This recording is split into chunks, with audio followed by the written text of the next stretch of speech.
যেতে পারে তার পড়ার ভয় কোনোদিন। ভগবান পৃথিবীকে ধরা ভগবানেরা, আমি বুঝতে পারছি আপনাদের চাপ হচ্ছে, এত কষ্টের মধ্যে কীর্তন শুনছেন, কৃপা তো আপনাদের আগে হবে, আপনার কষ্ট করে কীর্তন শুনছেন। সবাই লক্ষ্য করুন, গাছ থেকে ফল পাচ্ছে, আগে সুদামা খেয়ে নিচ্ছে।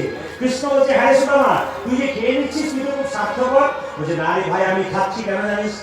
বলছে, কংসরা এত বড় দুষ্ট, সে তো ফলের মধ্যে বিষ দিয়ে দেয়, সেই বিষ মাখা ফল খেলে তুই যদি মরে যাস কে বাঁচাবে? আমরা মরে গেলে তো তুই বাঁচাতে পারবি। সুদামা এই ফলটা কৃষ্ণকে দিচ্ছে, আবার কৃষ্ণ তার এই ফলটা সুদামাকে দিচ্ছে। কৃষ্ণ বলছে, হ্যাঁ সুদামা বলছে, হ্যাঁ কানাই তোরে এঠো বড়। মায়েরা সবাই তাকান, এই যে প্রসাদ আছে না, ভগবানের উচ্ছিষ্ট প্রসাদকে যদি পেতে পারে তার মতো অমৃত আর নাই। বাড়িতে খিচুড়ি তৈরি করবেন, ও যতই ভালো জিনিস দিয়ে তৈরি করুন, ওর মধ্যে মজা যতটা না আছে, যেখানে দেখবেন মহোৎসব হয়, খিচুড়ি তৈরি হয়, হলুদ মাখা জল হয়ে গেল, দেখবেন সবাই মিলে খেলে ওটা অমৃতের মতো লাগে।